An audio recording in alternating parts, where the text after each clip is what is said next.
నమస్తే. నా కమనీయంకు కమనీయంగా స్వాగతం.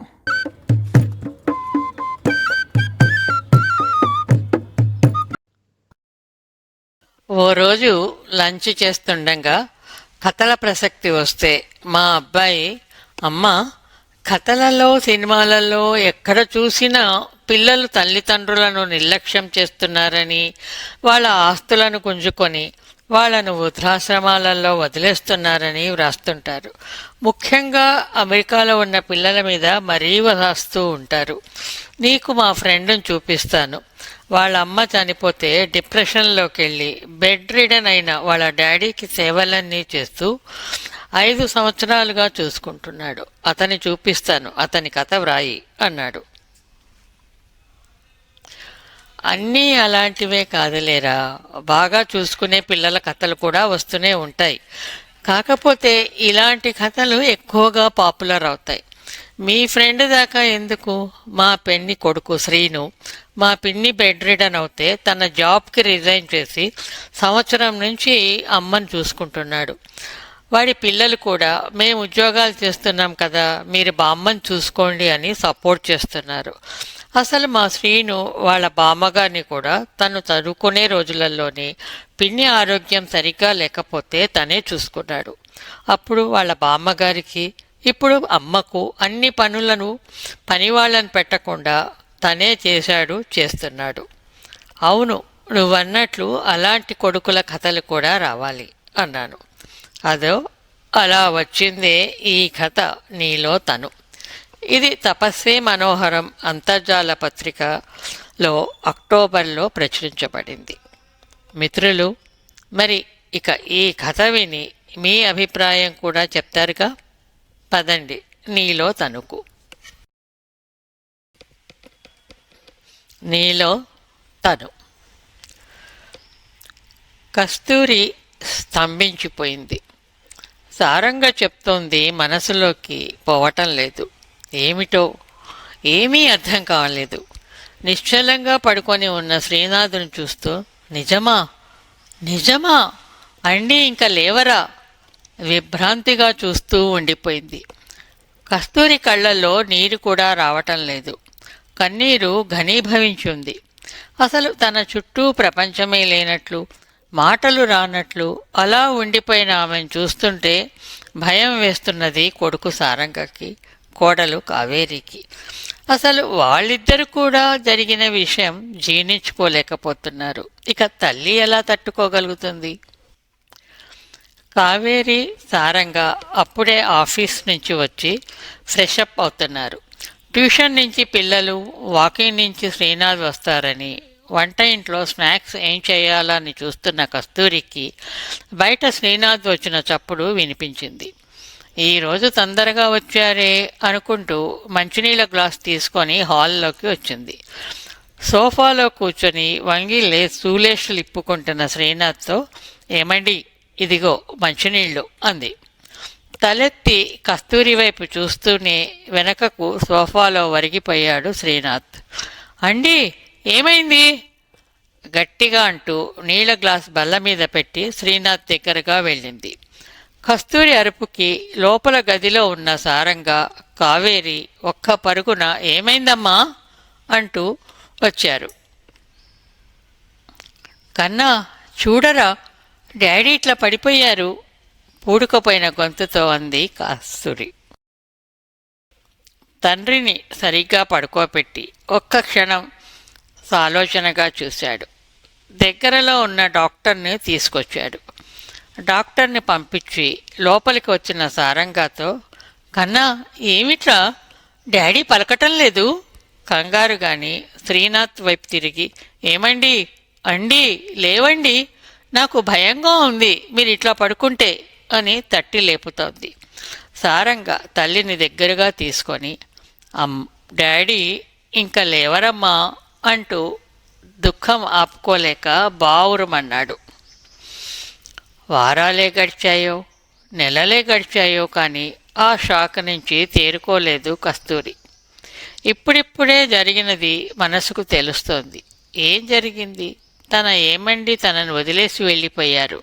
ఇక ముందు తన జీవితం ఎట్లా గడుస్తుంది? సినిమాలలో, కథలలో, పేపర్లలో ఎక్కడ చూసినా వృద్ధురాలైన తల్లిని ఏదో ఆశ్రమంలో చేర్చి పట్టించుకొని లేదా ఎక్కడికో తీసుకెళ్లి వదిలేసిన, లేక ఆమె పెన్షన్ కోసమో లేదా ఆమె పేరు మీదున్న ఆస్తి కోసమో ఇంట్లో ఉంచుకున్న నిర్లక్ష్యం చేసే కొడుకుల కథలే కనిపిస్తున్నాయి. సారంగా కూడా అలాగే తన పెన్షన్ డబ్బులు తీసుకొని తనకు ఒక్క పైసా అయినా ఇవ్వకుండా చాకిరీ చేయించుకొని ఓపిక పోయాక వట్టిపోయిన ఆవుల ఎక్కడైనా వదిలేస్తాడా? తన కొడుకు అట్లా చేస్తాడా? ఏమో, పరిస్థితులు ఎట్లా మారుస్తాయో ఏం చెప్పగలం. ఇప్పుడు తనేమి చేయాలి? ఇక ముందు తన జీవితం ఎట్లా గడిచిపోతుంది? గదిలో పడుకొని మంచం మీద ఆలోచిస్తున్న కొద్దీ వణుకు వస్తోంది కస్తూరికి. ఏం చెయ్యాలో తోచటం లేదు. పడుకొని ఉన్న తల్లి దగ్గరకు వచ్చి అమ్మా పిలిచాడు సారంగా. ఉలిక్కిపడి ఆలోచనల నుంచి తేరుకొని తల కొడుకు వైపు తిప్పి ఏమిటన్నట్లు చూసింది. అన్నానికి రమ్మా, పొద్దటి నుంచి ఏమీ తినలేదు. కావేరి పిల్లలు నీ కోసం ఎదురు చూస్తున్నారు అన్నాడు. నాకు ఆకలి లేదు, మీరు తినేయండి. అటు తిరిగి పడుకుంది. కొద్దిసేపు తర్వాత ఇటు తిరిగిన కస్తూరికి ల్యాప్టాప్ ఒళ్ళో పెట్టుకొని పనిచేసుకుంటున్న సారంగా కనిపించాడు. అదేమిట్రా, నువ్వు భోజనానికి వెళ్ళలేదా అడిగింది. నువ్వు లేకుండా నేను ఎప్పుడైనా తిన్నానా? తల పైకెత్తకుండానే అన్నాడు. సారంగా వైపు చూసింది. నీరసంగా నలిగిపోయి ఉన్నాడు. చిన్నగా లేచి పద అంది. కంచంలో అన్నం కెలుకుతూ కూర్చున్న తల్లిని చూసి అన్నం, పప్పు, నెయ్యి వేసి కలిపాడు. వద్దురా, నేను తింటాను నీరసంగా వారించింది. నా చిన్నప్పుడు ఓ పాట పాడుతూ అన్నం తినిపించేదానివి. ఏమిటి అది? అమ్మ అభ్యంతరం పట్టించుకోకుండా ముద్దు చేస్తూ అడిగాడు. డాడీ, బామ్మ మాకు ఆ పాట పాడుతూ తినిపించేది. నాకు వచ్చు, నేను పాడుతా. ఆకేసి పప్పేసి బువ్వేసి నెయ్యేసి నీకో ముద్ద నాకో ముద్ద. పాడుతున్న కల్పనతో తను గొంతు కలిపింది కవిత. చిన్నగా నవ్వుతూ మనవరాళ్ల వైపు చూస్తూ 4 ముద్దలు తిని ఇంకా చాలురా అని చెయ్యి అడ్డం పెట్టింది. చాలదు, నా ముద్ద తినవా? బామ్మ, నా ముద్ద? అత్తయ్య, మరి నా ముద్దో? అందరి కబుర్ల మధ్య తల్లికి అన్నం తినిపించి చిన్నగా పట్టుకొని వాష్ బేసిన్ దగ్గరికి తీసుకువెళ్ళాడు. వాష్ చేసుకొని తిరిగి తన గదిలోకి వెళ్తున్న అమ్మను తడి కళ్ళతో చూశాడు సారంగా.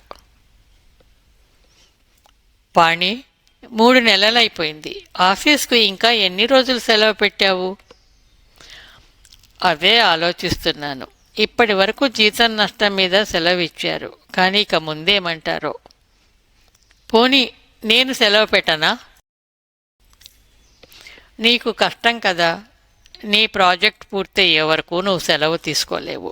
అమ్మ కాస్తైనా తేరుకునే వరకు మనం చూసుకోవాలి. మంచినీళ్ల కోసం వంటింటి వైపు వచ్చిన కస్తూరి లోపల నుంచి వినిపిస్తున్న సారంగా కావేరీల మాటలకు ఆలోచనలో పడిపోయింది. నిజమే, ఎంతకాలం వాళ్ల పనిలో ఆపుకుంటారు? తిరిగి రాని, పిలిచినా పలకనంత దూరం వెళ్ళిపోయారు తన అండి. వస్తున్న కన్నీటిని తుడుచుకుంది. వంటింట్లోకి వెళ్ళింది. కావేరి హడావిడిగా వంట చేస్తోంది. సారంగా తనకు సహాయం చేస్తున్నాడు. కస్తూరిని చూసి కాఫీ ఇవ్వనా అత్తయ్య అడిగింది కావేరి. వద్దమ్మా, మీరు ఇంకా ఆఫీస్కి వెళ్ళలేదా? టైం కావటం లేదు అడిగింది. లేదమ్మా, నేను సెలవు పెట్టాను. ఎన్ని రోజులు సెలవు పెడతావురా? మీ ఇద్దరు వెళ్ళండి, యాదమ్మ సహాయంతో నేను వంట చేస్తాను. కావేరి, జరుగు. యాదమ్మ, ఈ గిన్నెలు ఇక్కడి నుంచి యాదమ్మను పిలిచింది. కస్తూరి యాంత్రికంగా పనిలో పడింది. తనలోని వేదనను బయటకు కనిపించనీయకుండా పుస్తకాలు చదవటము, తోట పని, చిన్న చిన్న వ్యాపకాలు పెట్టుకుంది.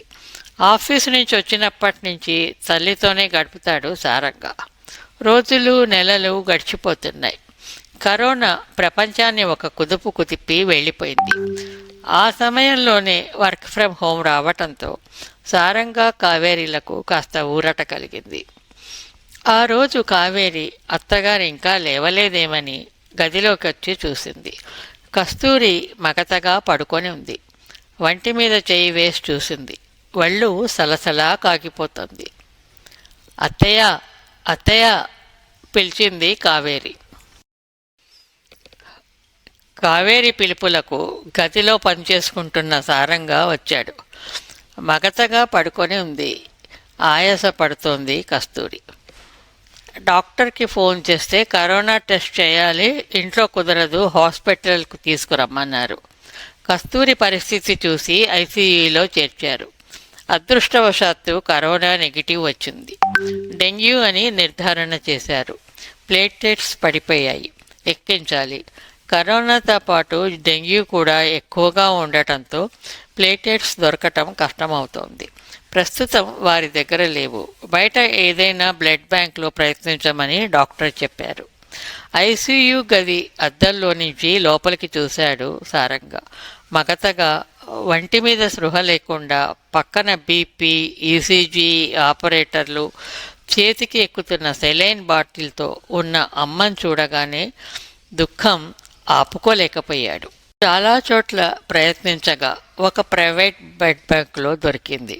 అక్కడ వారు ఎక్స్చేంజ్గా ఏదైనా ఒక బాటిల్ రక్తం ఇవ్వాల్సి ఉంటుంది అంటే తన రక్తమే ఇచ్చి ప్లేటెట్స్ ఉన్న సంచిని ఐస్ బాక్స్లో పెట్టి తీసుకొచ్చి ఇచ్చాడు. అమ్మని చూడాలని అమ్మ దగ్గరికి ఒకసారి వెళ్లేందుకు పర్మిషన్ తీసుకొని లోపలికి వెళ్ళాడు. లోపల నర్స్ ప్లేటెట్స్ సంచిని కస్తూరి చేతికి అమర్చి సారంగాను కూర్చోమని స్టూల్ వేసింది. స్టూల్ మీద కూర్చొని అమ్మని చూస్తున్న సారంగాకు కళ్ళ నీళ్లతో నిండిపోతున్నాయి. అమ్మని దక్కించుకోగలడా?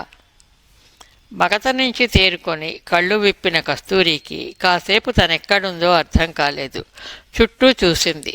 పక్కన సారంగా కనిపిస్తే అతని చేయి పట్టుకొని, కన్నా ఎక్కడున్నాను నీరసంగా అడిగింది.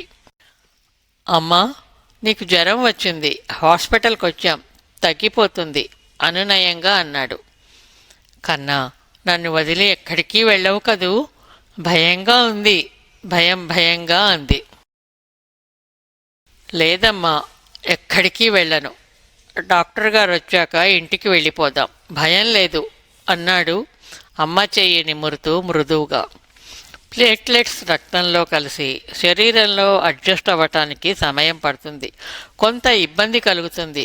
అందుకని ఏ ఇన్ఫెక్షన్ రాకుండా జాగ్రత్తగా చూసుకోవాలి అని జాగ్రత్తలు చెప్పి ఆ రోజు సాయంకాలం ఇంటికి పంపించారు. జ్వరం తగ్గింది, కానీ అది కస్తూరిని పీల్చి పిప్పి చేసింది. మధ్యలో ఇంకోసారి ప్లేట్లెట్స్ ఎక్కించాల్సి వచ్చింది. దాదాపుగా మంచానికి అతుక్కుపోయింది. తన పనులు తను చేసుకోలేనంతగా నీరసించిపోయింది. కస్తూరి అవసరాలన్నీ తనే స్వయంగా చూసుకుంటున్నాడు సారంగా. కరోనా తగ్గి అందరూ ఆఫీసులకి రావాలని రూల్ వచ్చినా తన తల్లి పరిస్థితి చెప్పి వర్క్ ఫ్రమ్ హోమ్ పర్మిషన్ తీసుకున్నాడు. అమ్మ మంచం పక్కన కుర్చీలో కూర్చొని ఆఫీస్ పని చేసుకుంటూ ఉంటాడు. కాల్స్ వచ్చినప్పుడు పక్క గదిలోకి వెళ్తాడు. స్వయంగా అటెండ్ కావాల్సిన మీటింగ్స్ ఉన్నప్పుడు మాత్రం ఆఫీస్కి వెళ్ళి వస్తున్నాడు. ఏమాత్రం అసహించుకోకుండా డైపర్ కూడా పెడుతున్న కొడుకుని చూస్తుంటే బాధ, ఇబ్బంది, మొహమాటంగా ఉంటుంది కస్తూరికి. ఇదేమిటి వీడితో చేయించుకోవాల్సి వస్తోంది అని సిగ్గనిపిస్తుంది. ఓసారి కన్నా స్వయంగా చేసుకోలేక అనారోగ్యంగా ఉన్న వాళ్లకు సేవ చేసి తగ్గాక ఇంటికి పంపించే కేర్ టేక్ సెంటర్లు ఈ మధ్య చాలా వచ్చాయని పేపర్లో చదివాను.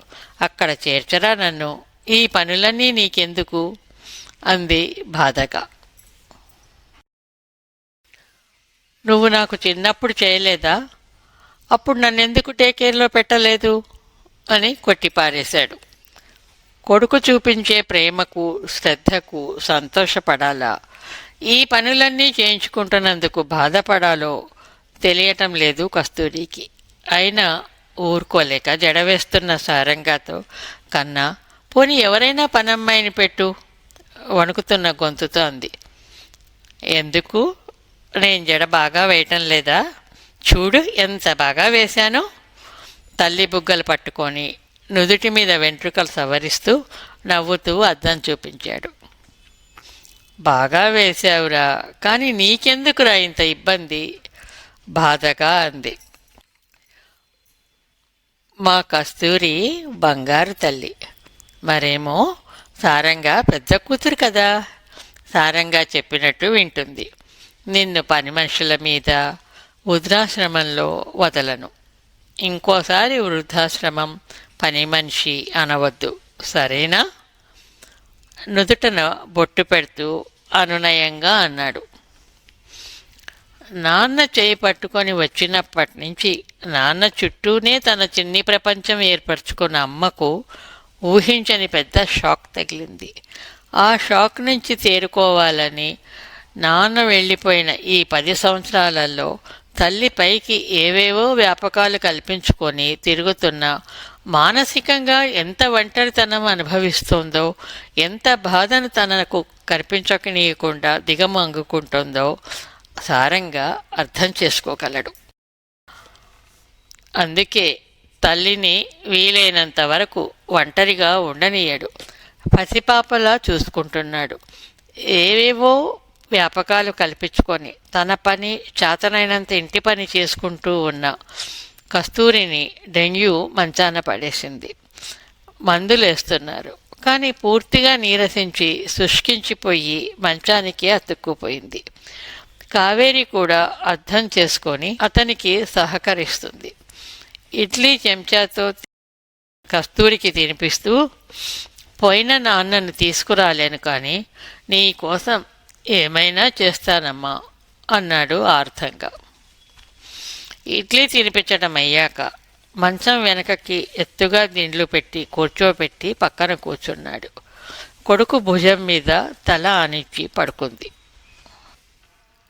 ఒక్కసారి నాగార్జున సాగర్ తీసుకెళ్తావా? భర్తతో కొత్త కాపురంలోని మధురానుభూతులు పంచుకున్న చోటు ఓసారి చూడాలని ఆశగా అడిగింది. నీకు తగ్గగానే నాగార్జున సాగర్ తప్పకుండా వెళ్దాం, సరేనా? నుదుటి మీద మృదువుగా ముద్దు పెట్టుకుంటూ అన్నాడు. కొద్దిసేపు తర్వాత వెళ్ళి డిన్నర్ తినిరానన్నా, మళ్ళీ ఆలస్యం అవుతుంది అంది కస్తూరి. కొద్ది రోజులలోనే సారంగపాణి సేవలతో తన మనోబలంతో కొద్ది కొద్దిగా లేచి వీల్చైర్లో కూర్చోగలుగుతోంది కస్తూరి. సాయంత్రం పని కాగానే వీల్చైర్లో కూర్చోబెట్టి అమ్మ పెంచుకున్న చిన్ని తోటలోకి తీసుకొచ్చి కూర్చోబెట్టాడు సారంగ. పక్కన వరండాలో పిల్లలిద్దరూ స్నేక్ అండ్ ల్యాడర్ ఆడుకుంటున్నారు. కావేరి ఏదో పుస్తకం చదువుకుంటోంది. సన్నని పరిమళాలతో పారిజాతం, మాలతి, రాధామాధవం కస్తూరిని వచ్చావా అని సంతోషంగా పలకరించాయి. వాతావరణం చాలా ఆహ్లాదంగా ఉంది. కథలల్లో, సినిమాలలో ఉన్నట్లు తను ఎట్లా బతకాలా అని ఏవేవో ఊహించుకుంటూ ఎంత భయపడిపోయింది. అలాంటివి ఎక్కడో జరుగుతుంటాయి అంతే, అందరికీ అట్లా జరుగుతుందని లేదు. జీవితం సినిమా కథ కాదు, జీవితం జీవితమే. అమ్మల, నాన్నల, తన అండీలా ఎంత ప్రేమగా చూసుకుంటున్నాడు. తను అసలు ఆ విధంగా ఎందుకు ఆలోచించింది? తన సీమంతన్నాడు అమ్మ, నాన్న, అత్తగారు, మామగారు, ఇంకా కుటుంబ పెద్దలు సుపుత్ర ప్రాప్తిరస్తు అని దీవించారు. పెద్దల దీవెనలు ఫలించాయి. ఏమండి, ఎంత మంచి కొడుకునిచ్చారు నాకు అనుకుంటుంటే కళ్ళు చెమర్చాయి. మరి నా కొడుకంటే ఏమనుకున్నావు? ఇంకా ఏ అనుమానాలు పెట్టుకోకుండా నిశ్చింతగా ఉండు అని శ్రీనాథ్ అనునయించినట్లు అనిపించింది. పక్కన ఏదో కూనీరాగం తీస్తూ వాకింగ్ చేస్తున్న కొడుకు వైపు ప్రేమగా చూసింది. పాట పాడుతున్న సారంగా తన వైపు అలానే చూస్తున్న తల్లిని చూస్తూ, ఏంటమ్మా అలా చూస్తున్నావు అన్నాడు. మీ నాన్న నన్ను భార్యగా ప్రేమిస్తూనే కూతురిలా లాలించేవారు. ఇప్పుడు నీవు కూడా నన్ను అమ్మలా అభిమానిస్తూనే కూతురిలా లాలిస్తుంటే నాకు నీలో తను కనపడుతున్నారు రా కన్నా అంది కస్తూరి కొడుకు వైపు ప్రేమగా చూస్తూ.